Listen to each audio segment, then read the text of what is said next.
अच्छा तौसीफ भाई, ये जो मेंटोर्स का जैसे सवाल है जो आपने ये पाकिस्तान क्रिकेट इस स्ट्राइकर्स को उसको रोक कर दरमियान में आप जरा कंटिन्यू कीजिएगा, इसको मुकम्मल कर आते हैं पाकिस्तान टीम के सिलेक्शन पर भी।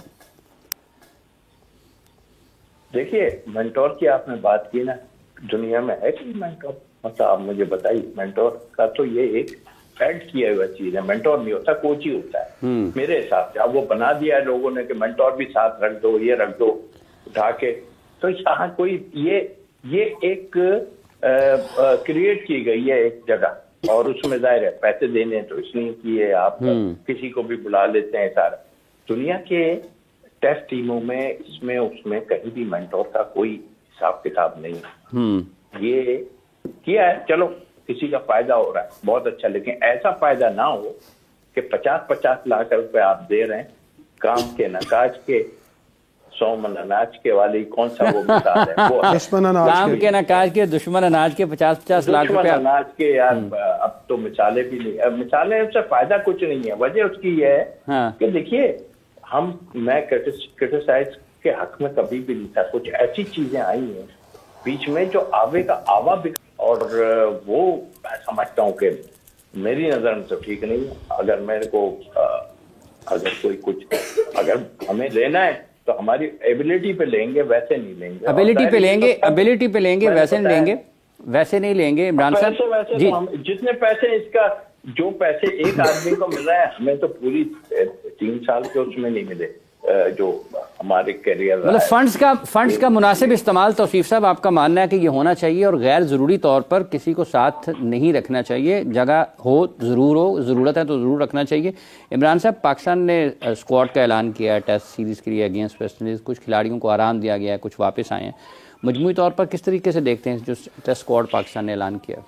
देखिए, जिस तरह से टेस्ट स्क्वाड में पढ़ रहा था, अभी देख रहा था स्क्रीन के ऊपर भी चल रहा है, जो तब्दीलियाँ की गई हैं वो खुश आइंद है। नए लोगों को हौसला मुझे लगता है कि देना चाहिए। और मुल्तान एक ऐसी जगह है, आपके पास सूटेबल जगह है जहाँ पर आपके लिए 1-2 बंदे ही काफ़ी हैं। साजिद खान वापस आए हैं ना, तो वो बहुत हैं। आपको इंग्लैंड के टेस्ट अच्छी तरह याद होंगे कि हमारे लिए इसलिए सूटेबल जगह है कि यहाँ पर नए लड़कों को, जो आपके मेंटोर्स ने काम किया, अभी बता रहे थे तौसीफ भाई भी, कि मेंटोर्स जो काम कर रहे हैं वो जो लड़के निकाल रहे हैं, हालांकि ये वो लड़के नहीं निकाल रहे हैं, ये जो आए हैं ये बड़े 2-2, 3-3 साल से फर्स्ट क्लास के स्ट्रक्चर के अंदर हैं और वो परफॉर्म करते हैं, नॉक करते रहते हैं कि यार हमें खिलाओ।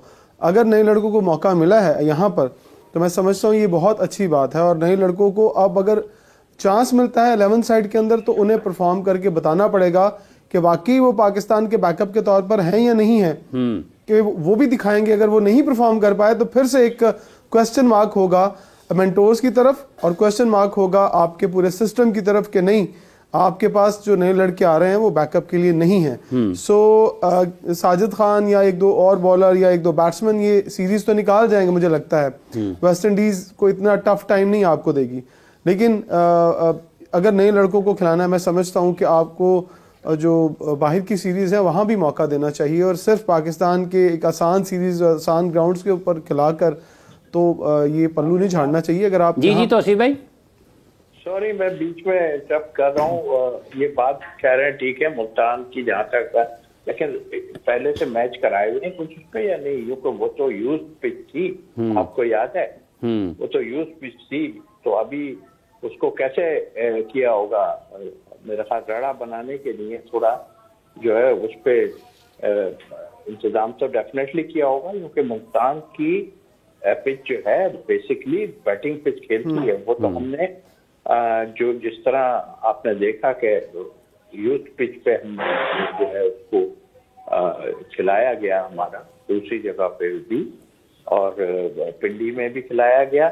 तो अब ये देखना है कि पिंडी वाली पिच जो है उस तरह की पिच मुल्तान में हम कर पाएंगे या नहीं कर पाएंगे, मुझे तो है। लेकिन बहरहाल कालों को इतना स्पिन पे आइडिया नहीं है, लेकिन वो अपनी गेम खेलते हैं बड़ा कुछ। और ये बहुत ज्यादा चेंजेस हाफिज साहब मुझे नहीं होने वाली लग रही। हो सकता है एक आपको किसी को डेब्यू करा दे, लेकिन वो ये वही है जो तौसीफ भाई, जिस तरीके से जो टीम खेली थी अगेंस्ट इंग्लैंड, वही लोग खेल रहे होंगे जो स्पिन बॉलिंग को अगर हम देखते हैं। तो आपका यही मानना है कि ज्यादा तब्दीलियां नहीं होंगी प्लेइंग 11 में?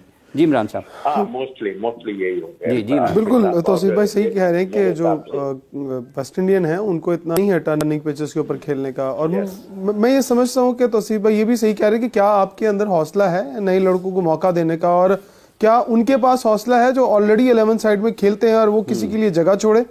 ये भी एक बहुत बड़ा क्वेश्चन मार्क है। और कहीं ना कहीं आकिब जावेद के जहन में ये भी होगा कि रिसेंटली वो टेस्ट सीरीज हार के आए हैं, तो पहला टेस्ट कम अज कम वो जो है वो इतना हल्का ना ले। पहले टेस्ट मैच में वो पूरे एक तगड़ी ताकत के साथ जाए, लेकिन जैसे ही सेकंड टेस्ट शुरू होगा तो सेकंड टेस्ट में वो शायद चांस दे दें। पहला टेस्ट मैच वो बिल्कुल पूरी पावर के साथ खेलेंगे। वो सही कह रहे हैं तौसीफ भाई के एक आधे लड़के को चांस वो दे सकते हैं, लेकिन नेक्स्ट टेस्ट अगर आप पहला टेस्ट जीत जाते हैं तो वही वाली बात कि आप पिच कौन सा यूज कर रहे हैं। क्या आपने पिच उस तरह से तैयार कर लिया जिस तरह से आपने बड़े बड़े पंखे लगाकर पिच को ड्राई किया और फिर वहां पर साजिद खान का फायदा उठाया, फिर यूज पिच के ऊपर भी जो स्पिनर्स है वो इफेक्टिव हो सकते हैं। क्योंकि तौसीफ भाई से इसी गुफ्तगू में मैं एक सवाल कर लेता हूँ। तौसीफ भाई आप भी काफ़ी अर्सा सेलेक्टर रहे और ये मेंटोर भी आ गए हैं स्पिनर्स का। हम आज से नहीं पिछले कई साल से ये रोना रो रहे हैं कि स्पिनर्स नहीं तैयार हो रहे। ये स्पिनर्स तैयार करने की जिम्मेदारी वैसे बनती किसकी है,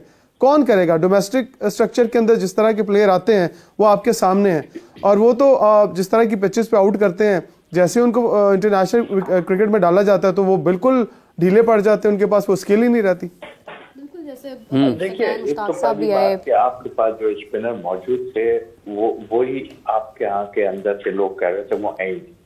फिर मैं सीधा आ जाता हूँ कि शकलैन मुश्ताक साहब को दिया ये, मुझे तो आज तक नहीं कहा इन्होंने कि आप स्पिनर पे काम करें या मुझे इतने कैरियर में मैं तो सीधा उधर, मुझे कभी पूछा भी नहीं। और मुझे याद है अच्छी तरह कि सईद अजमल को भी मैंने ही इंट्रोड्यूस कराया था, शायद वो खुद ना कहें तो कोई बात नहीं है, लेकिन मैंने इंट्रोड्यूस कराया था इनको जब स्पिनिंग कैंप लगा था तो मुझे वहां भेजा गया था।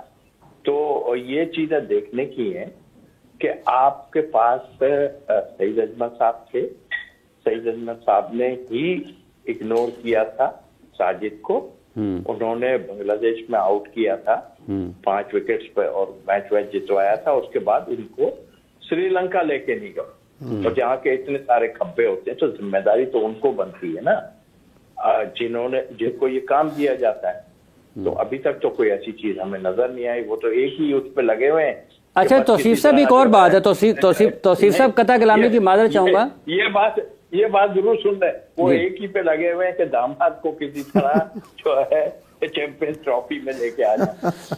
तौसीफ साहब एक और बात है, यहीं से चले, आपने अभी शकलैन साहब का नाम लिया, वो पाकिस्तान टीम के हेड कोच भी रहे, वो नेशनल क्रिकेट एकेडमी में भी रहे, उसके साथ साथ हाँ इस वक्त मेंटोर भी हैं पीसीबी के, पाकिस्तान क्रिकेट का हिस्सा रहे हैं काफ़ी वक्त से। मुश्ताक अहमद साहब भी, वो भी राइट आर्म लेग स्पिनर हैं पाकिस्तान के। सईद अजमल भी अब उस सिस्टम का हिस्सा हैं जो कि कहीं ना कहीं कोचिंग में अपनी जिम्मेदारियां निभाता है। तो सईद को अगर एक साइड पर रख दें तो ये जो दोनों लोग हैं शकलैन और मुश्ताक अहमद, तो क्या आपको कमी किस जगह पर नज़र आती है? कुछ तवज्जो की कमी नज़र आती है, कुछ अपने इल्म को मुंतकिल करने की सलाहियत की कमी नज़र आती है, या फिर ये सिर्फ और सिर्फ जो अपना नाम है उसी के ज़रिए मुख्तलिफ पोजीशंस पर रहकर वक्त गुजारी है? कौन सी जगह आपको ऐसी नज़र आती है कि जहाँ पर ये लोग जो कि बड़े टॉप क्रिकेटर्स हैं पाकिस्तान के, आगे ट्रांसफ़र क्यों कर पा रहे हैं? देखिए हाफिज साहब, हम सीधा टॉप पे क्यों देखते हैं, हम नीचे क्यों नहीं देखते?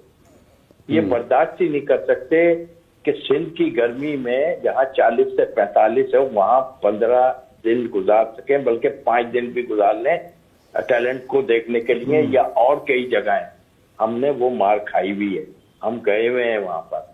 और ये सब टॉप की तरफ देखते हैं कि भाई टॉप पे आना है, और नीचे ये चीजें नीचे से आनी चाहिए, और ऊपर तो सारा कुछ है। वहां पे कौन सा ग्रूमिंग होती है मुझे आप बता तो दें, कहीं देखा है? वहां तो जब आप खेलने गया है तो बंदा खुद ही इतना वो होता है, आप उसको क्या बताएंगे? मतलब उस वक्त आप उसे क्या चीज बताएंगे? तो ऐसा कुछ तो डिस्टर्ब हो जाएगा, जिस तरह की साजिद डिस्टर्ब हुआ, उसको कहा जी वो उसकी पता नहीं, वो तो हम ही लोगों ने कहा था कि इसमें हल्का सा है, उसको मोड़ करने की जरूरत है, मगर वो तो उनको क्योंकि है ही नहीं इसमें। मुझे याद है सर, मैं नेशनल एकेडमी में था जब कितने मेरे ख्याल 20-25 लाख रुपए देके सकलान साहब को बुलाया गया था अजमल के लिए। हाँ, तो 2015 में जब रिपोर्ट हुआ था बुला के मैं वहां खड़ा था, सरफराज नवाज साहब भी खड़े हुए। अब आप ये ना बताइएगा कि वो काम किसी और ने किया था, एक्शन ठीक कराने वाला।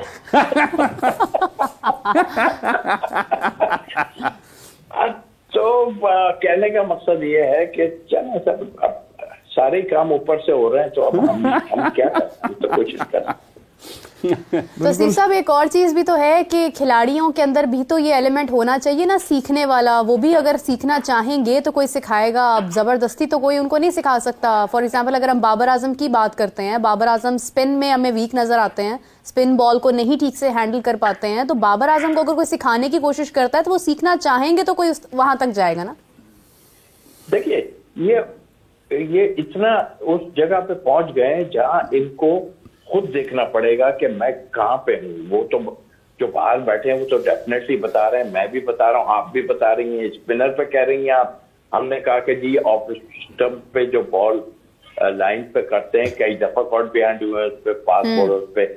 तो ये चीजें, या कोहली की बात कर लें, वो भी उसी तरह आउट हो रहे हैं जैसे कि बाबर आउट हो रहे हैं। तो ये तो उन्हें खुद देखना पड़ेगा कि मुझे क्या है। कोच तो आपको बता देगा, देखो तुम ये लाइन देख लो, तुम इधर रहो, मिडिल स्टंप ले लो, तुम्हें नजर आना चाहिए सामने और तुम छोड़ दोगे इनको। तो ये चीजें तो आपके फॉल्ट में आती है।